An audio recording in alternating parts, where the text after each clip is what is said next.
दिन प्रतिदिन डेंगू के मामले कैथल में लगातार देखे जा रहे हैं, लेकिन सावधानी हमें बरतनी पड़ेगी, तभी हम डेंगू से बच पाएंगे।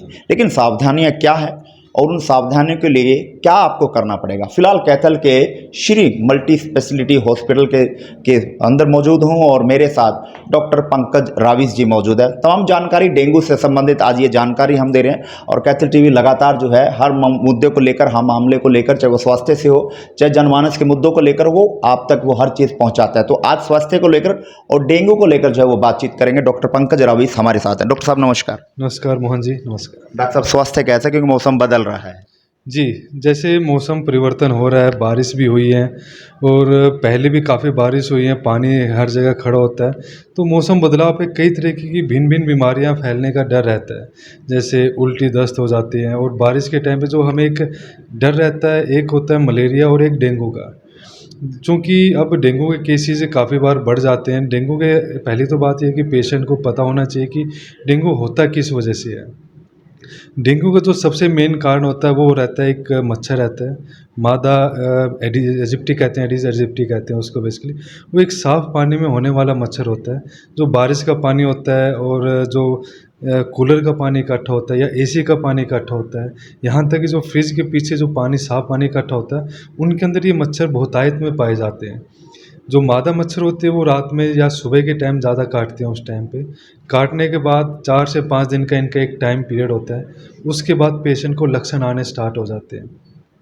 लक्षणों में सबसे ज़्यादा जो आ रहे हैं इस टाइम, तेज़ बुखार आता है। बुखार तकरीबन पेशेंट्स को 102 से लेके 104 तक का रहता है और जो बुखार का पीरियड रहता है वो 2 से 4 दिन का रहता है। लेकिन प्रॉब्लम ये है कि जैसे बुखार धीरे-धीरे कम होगा, उसके साथ ही लोगों की प्लेटलेट्स कम होनी स्टार्ट हो जाती है।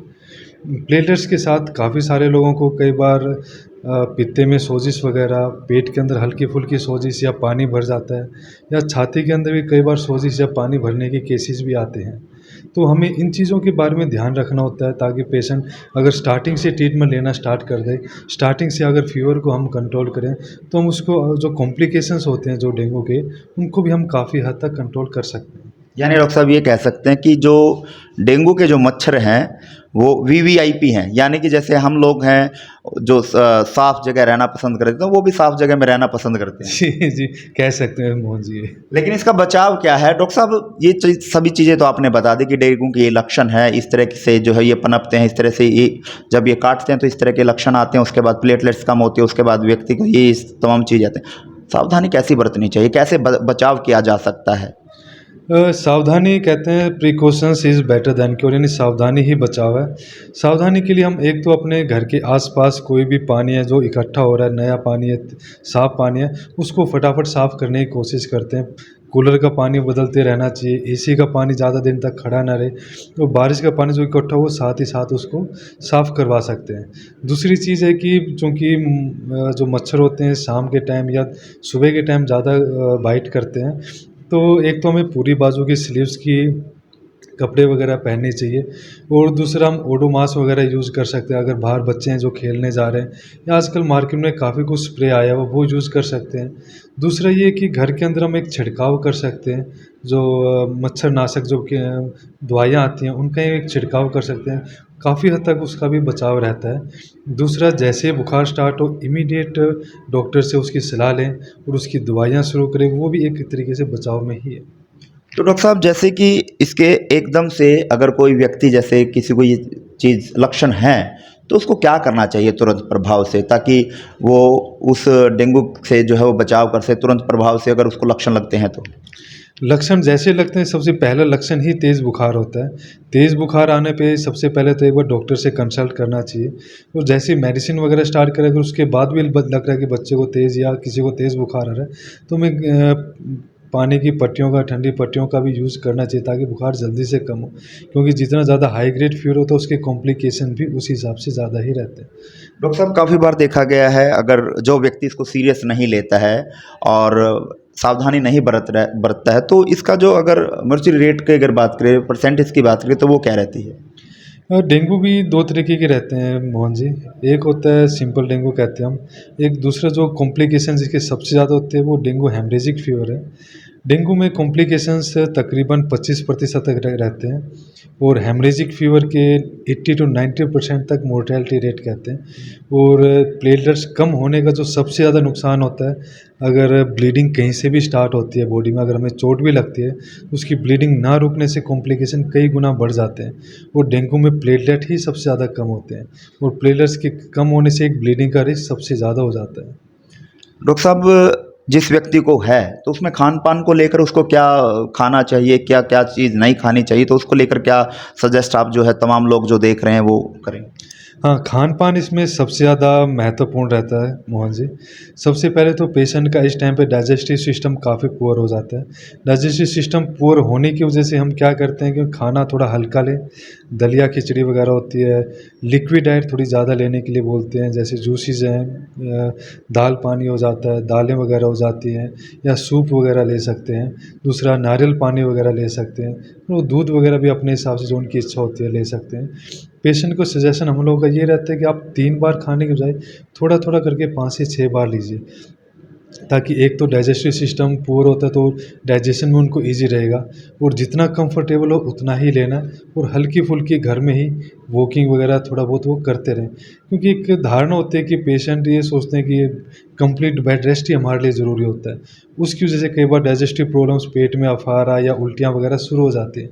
बट ऐसा नहीं है, हमने थोड़ी बहुत हल्की-फुल्की घर पे वॉकिंग करते रहनी चाहिए, क्योंकि एकदम से बेड रेस्ट लेना भी कई बार नुकसान करता है। घबराने का भी कहीं ना कहीं कारण हो सकता है, व्यक्ति कहीं ना कहीं घबरा जाता है, थोड़ी सी प्लेटलेट्स कम होती है, मान लो 1 लाख से 80 पहुँचती है, 80 से 60 पहुँचती है, तो इसमें कहीं ना कहीं लोग घबरा जाते हैं, तो क्या कहीं ना कहीं वो घबराहट भी कारण बन सकती है मृत्यु का?